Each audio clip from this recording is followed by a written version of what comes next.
علامہ اقبال، میں عرض کر چکا ہوں کہ ان کی ابتدائی تعلیم میں اور خاندانی پس منظر کے اندر مذہبی اثرات بڑے گہرے تھے۔ بہرحال انہوں نے ایم اے کیا ہے غالباً 1897 میں، اور اس وقت کا کچھ اقبال جو ہے اس وقت سے لے کر 1905 تک کا اقبال، ایک طرف تو اس میں بھی نیشنلزم تھا، ہندی نیشنلزم، یہ نوٹ کر لیجئے۔ چنانچہ اسی دور کا اس کا ترانہ ہے، سارے جہاں سے اچھا ہندوستان ہمارا۔ آج بھی جو ہندوستان کا ریڈیو ہے اور ہندوستان میں حکومت کے زیر اہتمام اس ترانے کی جو ہے وہ بڑی سرپرستی ہوتی ہے، بہت اس کو جو ہے نشر کیا جاتا ہے، سارے جہاں سے اچھا ہندوستان ہمارا، ہم بلبلیں ہیں اس کی، وہ گلستاں ہمارا۔ بلکہ اس زمانے میں ایک ایسا شعر بھی انہوں نے کہا ہے جس کی کہ پھر شدید ترین نفی بعد میں ان کے اشعار سے ہوئی ہے۔ انہوں نے ایک نیا شوالہ کے نام سے جو نظم لکھی کہ سچ کہہ دوں اے برہمن گر تو برا نہ مانے، تیرے صنم قدوں کے بت ہو گئے پرانے۔ اسی میں ایک شعر ہے کہ پتھر کی مورتوں میں سمجھا ہے تو خدا ہے، خاک وطن کا مجھ کو ہر ذرہ دیوتا ہے، خاک وطن کا مجھ کو ہر ذرہ دیوتا ہے۔ اس درجے گہرا انڈین نیشنلزم اقبال کے اندر بھی موجود تھا۔ لیکن جب اقبال انگلستان گئے ہیں، یہ 28 برس کی عمر میں انگلستان گئے ہیں سن 1905 میں، اور 3 سال وہاں رہے، انگلستان اور جرمنی، اور بیرسٹری بھی کی، اور چونکہ فلسفی تھے پی ایچ ڈی بھی کر کے آئے۔ اس عرصے میں معلوم ہوتا ہے کہ اقبال کی قلب ماہیت ہو گئی۔ یہ میرا ایک تجربہ ہے، بڑا پرانا ہے، میرا مشاہدہ تھا۔ 1970 میں پہلی مرتبہ میں انگلستان گیا تھا، میرے چھوٹے بھائی وہاں زیر تعلیم تھے، انہوں نے بلایا تھا۔ وہاں میں نے دیکھا کہ یونیورسٹیوں میں پڑھنے والے ایک P H D, 2 P H D کرتے ہوئے لوگ بیٹھتے ہیں، جمعے کے روز قرآن پڑھتے ہیں، درس قرآن ہوتا ہے، اور وہ ایک دوسرے سے قرآن پڑھ کے سنتے بھی ہیں تاکہ جو تجوید کی غلطیاں ہوں ان کی تصحیح ہو سکے۔ اور میں نے سوچا کہ پاکستان میں اس سطح کے لوگ جو ہیں کبھی اس قسم کی مصروفیت میں مبتلا مجھے تو نظر نہیں آئے۔ تو اس کا مجھے ایک اصل میں تجزیہ میرا یہ تھا کہ جن لوگوں کی بنیادی تربیت میں اور خاندانی اثرات میں مذہب کا ایلیمنٹ موجود ہوتا ہے، چاہے وہ ہندوستان میں رہتے ہوئے وہ زیادہ ظاہر نہ ہو، نمایاں نہ ہو، اس کے آثار سامنے نہ آئے، لیکن جب وہ ایک مخالف ماحول میں پہنچتے ہیں، اس مخالف ماحول میں ان کے اندر کا وہ چنگاری ان کی جو ہے وہ شعلہ بن کر بھڑکتی ہے۔ چنانچہ یہ معاملہ میں نے پھر بعد میں امریکہ میں بھی دیکھا، ہر جگہ دیکھا ہے کہ وہاں 2 نتیجے ہوتے ہیں، یا تو یہ کہ ایک آدمی ڈاؤن دی ڈرین گیا، تو وہاں کی تہذیب میں رگا گیا شراب اور یہ اور وہ اور رقص اور سب یہ ساری چیزیں آ گئی، اور یا پھر جو بچ گیا جس کے اندر دین کا کوئی حمیت کا شائبہ تھا، وہ پھر بھڑکتا ہے، پھر وہ ایکٹیوسٹ ہوتے ہیں، وہ کام کرتے ہیں۔ لہذا یہ معاملہ جو ہے علامہ اقبال کے ساتھ پیش آیا، اور خود انہوں نے کہا بھی ہے، مسلمان کو مسلمان کر دیا طوفان مغرب نے۔ وہاں سے جب یہ واپس آئے ہیں تو اب نوٹ کیجئے 1908 سے 1930 تک یہ جو 22 برس ہیں، علامہ اقبال نے کیا کیا نوٹ کیجئے، وہ آپ جانتے بھی ہیں، میں صرف گنوا رہا ہوں۔ اسلام کے نظام فکر اور فلسفہ اور حکمت کو بیان کیا، اپنی شاعری کے ذریعے سے بھی، اپنی نثر کے ذریعے سے بھی۔ قرآن کی ایک نہایت جدید اور بہت عمدہ تفسیر، اگرچہ تفسیر کے نام سے آپ کو کہیں تفسیر اقبال نہیں ملے گی، لیکن کلام اقبال خود تفسیر ہے، خود دعویٰ کرتا ہے کہ میرے پیغام میں سوائے قرآن کے اور کچھ نہیں ہے۔ گر دلم آئی نئے بے جوہرست، ورب حرفم غیر قرآن مزمرست، پردہ نامو سے فکرم چاک کن، ای خیابہ راز خارم پاک کن۔ یہ مناجات بحضور سرور کائنات صلی اللہ علیہ وسلم، وہ کہتے ہیں کہ اے اللہ کے نبی، اللہ کے رسول، اگر میرے پیغام میں کہیں قرآن کے سوا کوئی شے شامل ہو گئی ہے میری شاعری میں، تو آپ میرے فکر کا پردہ چاک کر دیجیے۔ روز محشر خار و رسوا کن مرا، اور قیامت کے دن مجھے ذلیل اور خار کیجیے گا، اور بے نصیب از بوسہ پاکن مرا، اور مجھے اپنی قدم بوسی سے محروم کر دیجیے گا. یہ بات کہہ رہا ہے، اس کا دعویٰ ہے، اس نے جو کچھ کہا قرآن سے کہا. اس کی شاعری جو ہے میرے نزدیک، اور میں نے تو اپنی جو سورسز گنوائی ہیں کہ میں نے جو قرآن مجید کا فکر یا سوچ جو بھی آپ اسے کہیں، جو تھوڑا بہت مجھے میسر ہوا ہے، ان میں نے 8 اشخاص کو نمایاں طور پر بیان کیا ہے. 4 یہ ہیں 2 کے جوڑے. 2 ابوین ہیں، ابو الکلام ابو العلا مودودی، ابو الکلام آزاد. 2 دکترین ہیں، ڈاکٹر اقبال، ڈاکٹر رفیع الدین. 2 شیخین ہیں، شیخ الہند مولانا محمود حسن، جن کا ترجمہ ہے قرآن مجید کا، اور اس پر حواشی ہے شیخ الاسلام شبیر احمد عثمانی کی. 2 ہی عین مولانا فراہی اور مولانا اصلاحی، جنہوں نے قرآن مجید کے مضامین کے اندر جو اندرونی نظم ہے اسے واضح کیا. علامہ اقبال میری ایک بہت بڑی سورس ہے، بلکہ سب سے زیادہ گہرا اثر مجھ پر جو ہے بچپن سے جو ہوا ہے وہ تو علامہ اقبال کا ہے. 5ویں جماعت کا طالب علم تھا جب ان کا یہ شعر میرے ذہن میں کہیں چپک کر رہ گیا ہے، جواب شکوہ کا: وہ زمانے میں معزز تھے مسلمان ہو کر، اور تم خار ہوئے تارک قرآن ہو کر. پھر علامہ اقبال نے مغربی فکر پر شدید تنقید کی، بہت بڑا ناقد، اور خاص طور پر مغربی تہذیب جو ہے اس کی نفی کی. یہ سارا کام کیا، اور اس سب سے بڑھ کر وہ تجدید ملت اسلامی کا علمبردار بن کر سامنے آیا. اس نے خوشخبری دی کہ دنیا میں اسلام کے غلبے کا دور آنے والا ہے. ملت اسلامیہ جو اس وقت دبی ہوئی ہے، پسی ہوئی ہے، پوری دنیا میں پامال ہے. آپ کو معلوم ہے کہ پہلی جنگ عظیم کے بعد کیا صورت ہو گئی تھی؟ سلطنت عثمانیہ کے جب دھجیاں بکھیر دی گئی، اور کولونیل امپیریلزم جو ہے پورے عالم اسلام پر حکمران تھا، پورا عالم اسلام جو ہے محکوم. اگرچہ یہ دبے ہوئے ہیں، پسے ہوئے ہیں، گرے ہوئے، لیکن ان کا دوبارہ غلبہ ہوگا، یہ ابھریں گے، ملت اسلامیہ کی تجدید ہوگی، اسلام کی نشأت ثانیہ ہوگی. اسلام کے روشن مستقبل کے مبشر بن کر علامہ اقبال سامنے آئے. اور ایک اور جو بہت بڑا کام کیا وہ وہی وطنی قومیت کی شدید نفی، بلکہ شدید کا لفظ بھی کافی نہیں ہے، شدید ترین نفی کی ہے. اس لیے کہ اس وقت وطنی قومیت جو ہے اس وقت مسلمانوں کو اپنے اندر انگلف کرنے کے لیے پوری قوت کے ساتھ زور لگا رہی تھی. میں نے علامہ اقبال کے حوالے سے جو باتیں کی ہیں کہ احیاء فکر اسلامی اور تجدید ملت اسلامی، اس کے ساتھ ساتھ ہندوؤں میں کیا ہو رہا تھا اس دور میں، ان کے ہاں بھی ان کی مذہبی تجدید کا عمل بڑی شدت کے ساتھ شروع ہوا.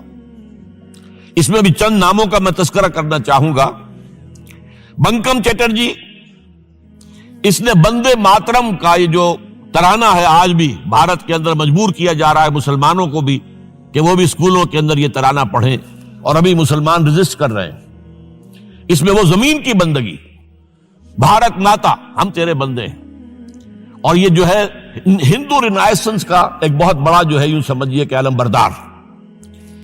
پھر دوسری شخصیت سامنے آئی، راجا رام موہن. یہ شخص بہت بڑا فاضل، بڑا عالم، 10 کے قریب زبانیں جو ہے ان کا ماہر، جس میں یورپینز بھی اور ایسٹرن بھی.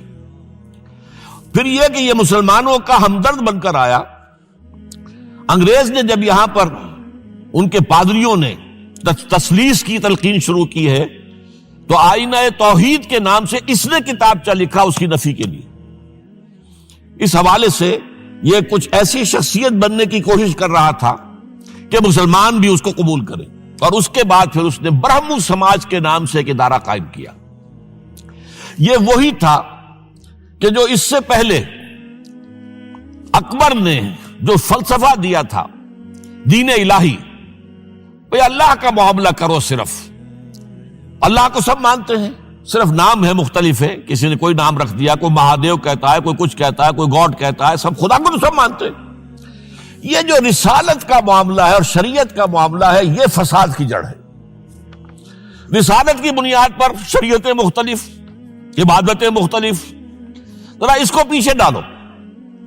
تو دین اکبری یا دین الہی اس کا نام تھا. اس کے اندر بھی در حقیقت کوشش یہ تھی کہ تمام مذاہب کو ایک ہاون دستے میں ڈال کے اور اس کو کوٹ کے اور چھان پیس کے ایک صفوف بنا کر ایک کامن مذہب ہندوستان کا وجود میں لایا جائے. بہرحال اس وقت اللہ تعالیٰ نے کھڑا کیا ہے حضرت مجدد الفسانی رحمۃ اللہ علیہ کو کہ جنہوں نے اس فتنے کی سرکوبی کی. اس نے بھی مجلس ایزدی کے نام سے ایسا ہی ادارہ شروع کیا، اور یہ گویا کہ ٹھنڈی چھری کے مانند، اس لیے کہ اسلام کا دار و مدار تو رسالت پر ہے. بقول اقبال بمصطفیٰ برساں خویش را کے دی ہماؤست، اگر باؤ نہ رسیدی تمام بول آبیست. اسلام کا تو سارا معاملہ، دین جو ہے اس کا سارا جو دار و مدار ہے وہ رسالت پر ہے، نبوت پر ہے، اسی پر شریعت کا سارا دار و مدار ہے. رسالت سے کاٹ دیجئے، حدیث سے کاٹ دیجئے، سنت سے کاٹ دیجئے، تو پھر قرآن کو پھر موم کی ناک بنا کر جو چاہیں آپ تعبیر کر لیں، جو چاہیں تشریح کر لیں، جدھر چاہیں اسے موم کی ناک کی طرح بوڑ کر لے جائیں.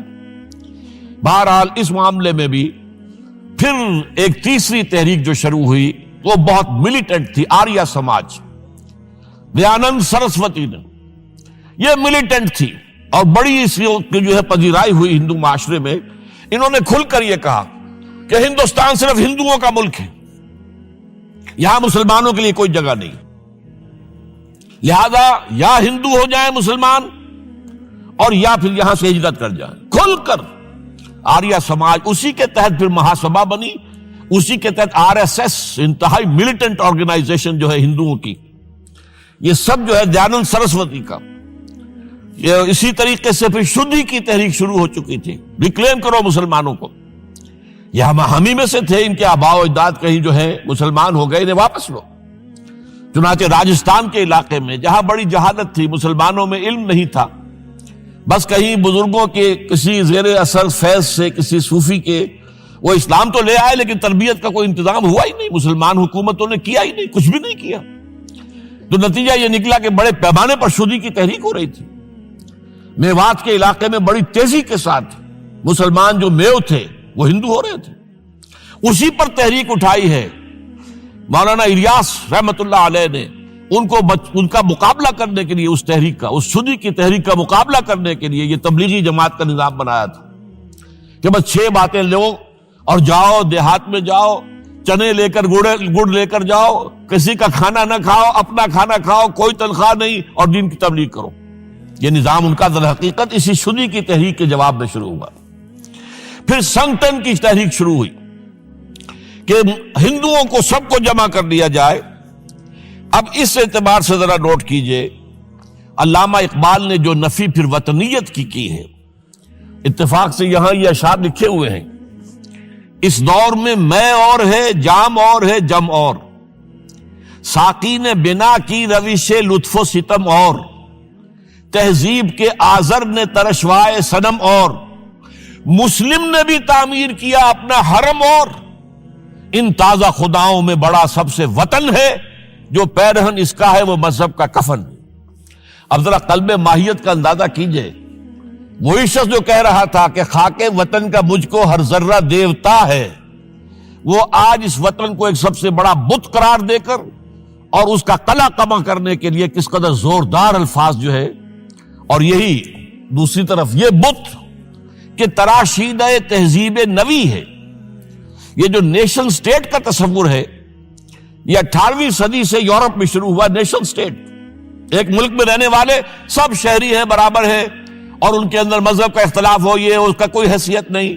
مذہب تو پرائیویٹ معاملہ ہے، ہاں جو سرکاری سطح پر ہوگا معاملہ، اجتماعی معاملات جو ہے وہ کسی مذہب سے طے نہیں ہوں گے. یہ نیشن سٹیٹ کا تصور، یہ بت کہ تراشیدہ تہذیب نوی ہے، غارت گرے کاشانہ دین نبوی ہے، بازو تیرا توحید کی قوت سے قوی ہے، اسلام تیرا دیس ہے تو مصطفی ہے، نہ زارہ دیری نہ زمانے کو دکھا دے، اے مصطفی خاک میں اس بت کو ملا دے. اس سے بھی زیادہ مجھے ملا ہے ایک ان کے قطعہ جو ہے: منزل راہ رواں دور بھی دشوار بھی ہے، کوئی اس قافلے میں قافلہ سالار بھی ہے، بڑھ کے خیبر سے ہے یہ مارکہ دین و وطن. خیبر، غزوہ خیبر سے کہیں بڑھ کر یہ دین و وطن کا مارکہ، کہ ہمارے نزدیک ہماری قومیت کی بنیاد ہمارا دین. آج دنیا یہ کہتی ہے کہ قومیت کی بنیاد وطن ہے. یہ جو مارکہ دین و وطن ہے، بڑھ کے خیبر سے ہے یہ مارکہ دین و وطن. اس زمانے میں کوئی حیدر کرار بھی ہے، تو واقعہ یہ ہے کہ علامہ اقبال نے اس سلسلے میں وہ رول بھی پلے کیا کہ جو حضرت مجدد الفسانی رحمت اللہ علیہ نے دین اکبری کا قلع قبا کرنے میں ادا کیا تھا، اور اس میں کوئی شک نہیں ہے۔ اس اعتبار سے میں کہا کرتا ہوں کہ حضرت مجدد الفسانی کے بروز کی حیثیت رکھتے ہیں علامہ اقبال، اور ان کو جو گہری نسبت تھی، حاضر ہوا میں شیخ مجدد کی لحد پر، وہ خاک کے ہے زیر فلک مطلع انوار، گردن نہ جھکی جس کی جہانگیر کے آگے، جس کے نفس گرم سے ہے گرمی احرار، وہ ہند میں سرمایہ ملت کا نگہباں، وہ ہند میں سرمایہ ملت کا نگہباں۔ ملت کا سرمایہ تو سارا کا سارا جو ہے ایمان بالرسالت سے۔ آپ حضرت مجدد الفسانی کے خطوط پڑھیے، سب سے زیادہ زور اطاعت رسول، اطاعت رسول، اطاعت رسول، اطاعت رسول۔ جس کی جڑ کاٹنے کی کوشش کی تھی دین الہی کے ذریعے سے اکبر نے، اس کو دوبارہ مستحکم کیا ہے وہ مجدد الفسانی رحمت اللہ علیہ نے۔ اب آئیے 1930 کا ماہ دسمبر، اس میں ایک بات ہم دیکھ چکے، محمد علی جناح ہندوستان کی سیاست سے مایوس ہو کر ملک چھوڑ کر انگلستان میں جا کر آباد ہو چکے۔ اور اس ضمن میں ایک واقعہ میں آپ کو سنا دوں۔ ایس ایم اکرام صاحب کا نام بہت سے حضرات کے علم میں ہوگا، ان کی 3 کتابیں جو ہیں بڑی مارکت الآراء ہیں، آب کوثر، موج کوثر، روض کوثر۔ ادارہ ثقافت اسلامیہ کے ڈائریکٹر رہے بہت عرصے تک، بہت پڑھے لکھے آدمی تھے۔ وہ آکسفورڈ میں پڑھتے تھے اس زمانے میں۔ وہ لندن گئے، انہوں نے محمد علی جناح صاحب سے ملاقات کی اور کہا کہ آپ کیوں چھوڑ کر آ گئے ہندوستان؟ ہندوستان کے مسلمانوں کو آپ کی رہنمائی کی ضرورت ہے۔ تو جواب جو تھا محمد علی جناح کا وہ نوٹ کرنے کے قابل ہے۔ ہندوز آر انکوریجیبل، یہ ہے جو نتیجہ نکالا تھا محمد علی جناح نے۔ یوں سمجھیے کہ 24 برس کی محنت شاقہ کہ کوئی اتحاد کا فارمولہ طے ہو جائے، کوئی بنیاد ہو جائے، کوئی ہمارے مابین متفق علیہ اسکیم بن جائے، لیکن جس درجے مایوس ہوا ہے شخص، ہندوز آر انکوریجیبل، یہ ناقابل اصلاح ہے۔ اور مسلمانوں کا حال یہ ہے کہ ان کا ایک لیڈر جو بات مجھ سے کرتا ہے صبح کو، وہ شام کو ڈپٹی کمشنر کو بتا دیتا ہے۔ تو اب میں ایسی قوم کی رہنمائی کیسے کروں؟ تو یہ میں نے آپ کو یہ واقعہ بھی سنا دیا کہ وہ مایوسی کا عالم کیا تھا۔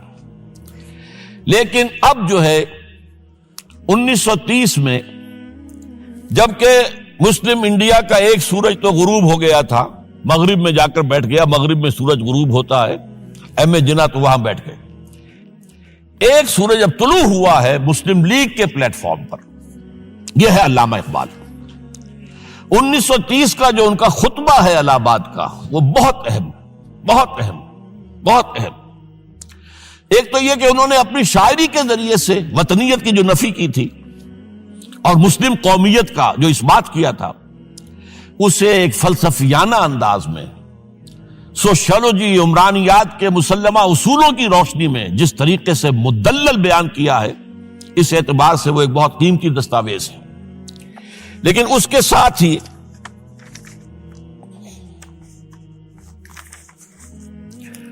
انہوں نے ایک تجویز پیش کی، اور یوں بھی کہیے کہ ایک پیشن گوئی کی۔ وہ پیشن گوئی یہ تھی کہ ہندوستان کے شمال مغرب میں ایک مسلمان ریاست قائم ہوگی، اور پھر یہ بھی کہا میں مطالبہ کرتا ہوں کہ وہ قائم ہو۔ البتہ اس میں بعض لوگ جو ہیں اس پر یہ تنقید کرتے ہیں کہ علامہ اقبال نے تو یہ کہا تھا I would like to see the Punjab, the Northwest Frontier Province, Sindh and Balochistan amalgamated into a single state. Self-government within the British Empire or without the British Empire. The formation of a consolidated Northwest Indian Muslim state appears to me to be the final destiny of the Muslims, at least of Northwest India. اس پہ اعتراض یہ کیا جاتا ہے کہ علامہ اقبال نے تو ہندوستان کے اندر برطانیہ کے حکومت کے اندر کے لیے تجویز دی تھی، لیکن یہ بات غلط ہے۔ اصل میں نوٹ یہ کیجئے کہ 1930 تک تو اس کا کوئی امکان ہی نظر نہیں آتا تھا کہ انگریز ہندوستان چھوڑ کے چلا جائے گا۔ تو اس وقت کے لیے ان کی تجویز یہ تھی کہ ہندوستان میں ایک صوبہ بنا دیا جائے، یہ آج کا پاکستان، یا یوں سمجھیے کہ جو کچھ عرصے پہلے 1 یونٹ بنا تھا، برٹش انڈیا میں بھی یہ 1 یونٹ کی حیثیت سے ایک سٹیٹ بن جائے، تاکہ اس علاقے میں مسلمانوں کے اندر جو کچھ قومیتی کچھ تھوڑا تھوڑا فرق ہے، کلچر کا فرق ہے، کچھ ان طرح کی چیزیں، زبانوں کا فرق ہے، تو یہ جو ہے مل جل کر ان کے اندر ایک قوم کا تصور جو ہے باقاعدہ پیدا ہو جائے۔ اسی لیے وہ کہتے ہیں I demand the formation of a consolidated Muslim state in the best interest of India and Islam۔ اب اس میں وہ بات یہ کہتے ہیں کہ for Islam it will be an opportunity to rid itself of the stamp that Arabian imperialism was forced to give it, to mobilize its laws, its education, its culture, and to bring them into closer contact with its own original spirit and with the spirit of the modern time۔ وہ کہتے ہیں کہ اگر ایسا ہو گیا، ایک تو یہ کہ ڈیسٹنی ہے، ہوگا، رہے گا، شمال مغربی ہند کے اندر ایک مسلمان ریاست قائم ہو کر رہے گی۔ اب یہ پروفیسی بھی تھی، پیشن گوئی، اور یہ بھی کہ میں مطالبہ کرتا ہوں، ایک تجویز بھی تھی، لیکن اس کا جو اصل عنصر ہے، جو میرے نزدیک جو انقلابی حصہ ہے، جہاں تک ہندوستان کی جو تقسیم کا معاملہ ہے، یہ اور بھی بہت سے لوگوں کی طرف سے یہ باتیں آتی رہی تھی۔ میرے پاس یہاں پہ 14 نام لکھے ہوئے ہیں جنہوں نے ہندوستان کی تقسیم کا تذکرہ کیا، لیکن جس انداز میں، جس پلیٹ فارم پر آل انڈیا مسلم لیگ کا جو اینول سیشن ہے اور اس میں صدر کی حیثیت سے خطبہ دے رہا ایک شخص، تو یہ حیثیت جو ہے یہ بہت نمایاں، اور اس میں جس انداز میں بات کہی گئی ہے اس میں جو ایک پازیٹیو عنصر ہے۔ اگر ایسا ہو گیا، ایک نارتھ ویسٹ آف انڈیا میں مسلمان ریاست قائم ہو گئی، تو ہمیں ایک موقع مل جائے گا کہ عرب امپیریلزم، اب نوٹ کیجئے، عرب امپیریلزم سے مراد کیا ہے؟ عربوں کا دور ملوکیت۔ اس سے پہلا کیا تھا؟ خلافت راشدہ، اصل اسلام۔ دور بنو امیہ تو اصل اسلام نہیں تھا، حکومتی سطح پر تو بالکل اسلام نہیں تھا۔ وہی دور ہے جس میں کہ سانحہ کربلا ہوا ہے، واقعہ ہرہ ہوا ہے، ظلم کی انتہا ہوئی ہے، سینکڑوں تابعین کو حجاج ابن یوسف نے شہید کیا ہے۔ اس کو حدیث کے اندر بھی کہا گیا ہے ملکن اعظم، کاٹ کھانے والی ملوکیت۔ اس کے بعد جو ہے دور آیا ہے بنو عباس کا، وہ محل بنے ہیں شاندار، جو ہے جو بھی بادشاہوں کے ہاں ہوتا تھا وہ سارا کا سارا معاملہ آیا ہے۔ تو اب دنیا اسلام کو ان کے آئینے میں دیکھتی ہے، وہ سمجھتی ہے یہ اسلام ہے، لہذا اس میں تو کوئی شے ایسی نہیں ہے جو اٹریکٹ کر سکے، جو کسی قوم کو اسلام کی طرف جو ہے وہ کھینچ سکے۔ تو یہ جو امپریشن ہے، جو کہ اس دور ملوک کی عرب امپیریلزم کا لفظ استعمال کیا ہے، اسلام کے چہرے پر جو بدنما داغ اور دھبے آ گئے ہیں، انہیں ہٹا کر وہ جو اس کی اوریجنل پیورٹی ہے، اور ظاہر بات ہے کہ دور ملوکیت سے پہلے خلافت راشدہ، تو گویا کہ اس میں اگرچہ نام خلافت راشدہ کا نہیں لیا گیا ہے، لیکن یہ ہے کہ بات مراد وہی ہے، لیکن اور اس میں بھی جو بڑی حکیمانہ بات ہے کہ ہم اس کو bring them into closer contact with its old original spirit، جو اصل اسلام کی اصل روح ہے، and with the spirit of the modern times، اس زمانے کے جو تقاضے ہیں ان کے مطابق اجتہاد کے دروازے کو کھول کر، اور ہم ایک ایسا نظام جو ہے وہ یہاں پر قائم کریں۔ یہ ہے وہ چیز کہ جس نے تحریک مسلم لیگ کے اندر ایک مثبت جذبہ، یہ نوٹ کر لیجئے میرے الفاظ، 1906 سے لے کر 1930 تک تحریک مسلم لیگ صرف ایک منفی موٹیو پر چل رہی تھی، منفی، نیگیٹو، خوف، ہندو کا خوف، ہندو دبا لے گا، ہندو ایکسپلائٹ کرے گا، ہندو معاشی طور پر بھی، تہذیبی طور پر بھی، ثقافتی طور پر بھی، مذہبی طور پر بھی شدی کی تحریک چل رہی ہے، ہمیں راستہ دکھایا جا رہا ہے، ہندوستان چھوڑ دو اور بھاگ جاؤ، چلے جاؤ۔ یہ سارا خوف کا عنصر تھا، اور اس میں تحفظات تلاش کرنے، کوئی ایسی یقین دہانیاں کہ وہ مسلمانوں کے حالات بہتر ہو جائیں، اس کے علاوہ کوئی اور موٹیو نہیں تھا، یہ منفی موٹیو تھا۔ اور اس کی وجہ ساتھ ہی یہ ہے کہ مسلم لیگ اس وقت تک کوئی عوامی جماعت تھی ہی نہیں، بلکہ کچھ خواص، جو اونچے لوگ، نوابوں اور نوابزادوں اور ان ایسے لوگوں کی جو ہے یہ ایک جماعت تھی۔ لیکن 37 میں جو یہ انجیکشن لگا ہے یہ پازیٹیو ہے۔ اس کی مثال میں دیا کرتا ہوں کہ کوئی مریض پڑا ہوا اپنے بیڈ پر اور گلوکوز کی بوتل لگی ہوئی ہے اور ایک ٹیوب چل رہی ہے، تو اس کے اندر ہی کوئی اب انجیکشن لگانا ہے تو اس ٹیوب میں لگا دیتے ہیں، ایسا نہ ہو کہ کوئی اور پرک دینی پڑے مریض کو اور اسے تکلیف ہو. تو گویا کہ مسلم لیگ کا جو بھی وہ ایک نظام تھا اس میں ایک انجیکشن لگایا ہے علامہ اقبال نے 1930 کے خطبے میں. اگلی بات، اس کے بعد یہی انجیکشن علامہ اقبال نے لندن میں مسٹر محمد علی جناح کے ذہن و فکر میں لگایا ہے. اس کا واقعہ کیا ہے؟ 3 گول میز کانفرنسیں ہوئی تھی، پہلی اور دوسری میں محمد علی جناح بھی شریک تھے، تیسری 1932 میں ہوئی، اب وہ شریک نہیں ہوئے اس لیے کہ وہ سیاست چھوڑ چکے تھے. وہ تو سیاست کو خیر بات کہہ کر اب پریکٹس کر رہے تھے، لیکن علامہ اقبال اس میں گئے تھے. وہاں موقع ملا، قریبی ملاقاتیں ہوئیں، گفتگویں ہوئیں، اور ان ملاقاتوں کے نتیجے میں یہی انجیکشن علامہ اقبال نے محمد علی جناح کے ذہن اور فکر کے اندر لگایا ہے کہ بات کرو اسلام کے احیاء کی، وہ چیز کہ جو مسلمانوں کے جذبات کے اندر گرمی پیدا کرے، حرارت پیدا کرے. اس حوالے سے یہ جو انجیکشن لگایا گیا ہے اسی سے پھر یہ کہ ان کے مزاج کے اندر ایک تبدیلی آئی.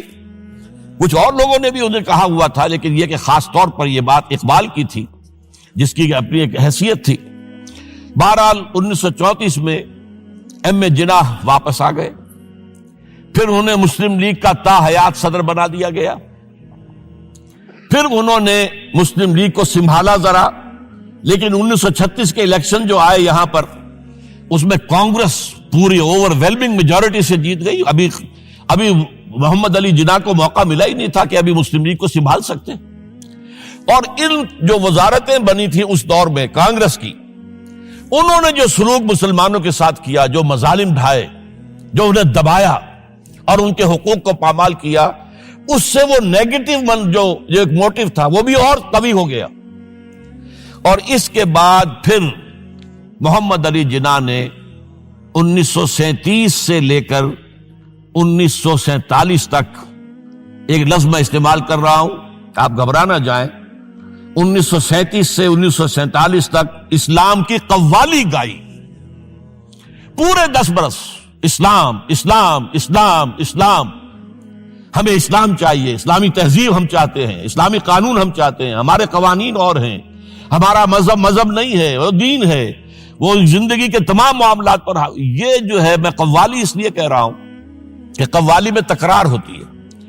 جس تکرار کے ساتھ یہ اب اس موقع پر آ کر محمد علی جناح قائد اعظم بن گئے.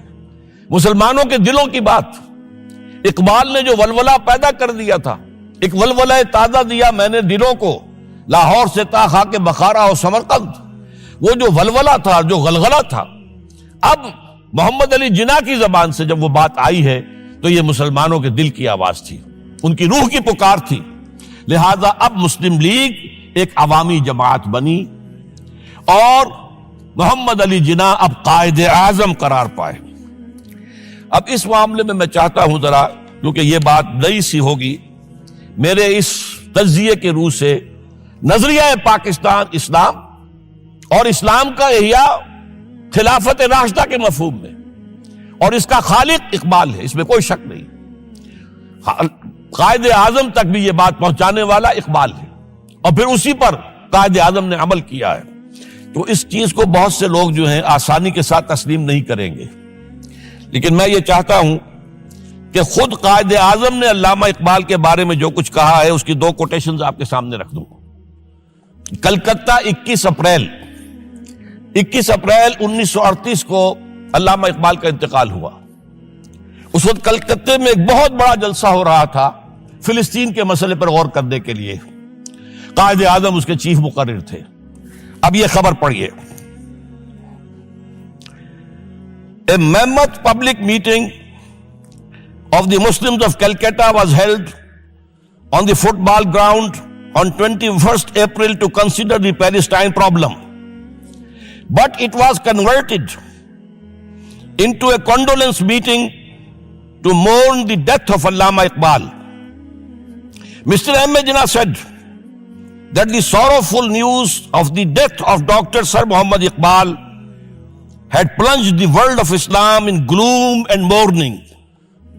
Sir Muhammad Iqbal was undoubtedly one of the greatest poets, philosophers and seers of humanity of all times.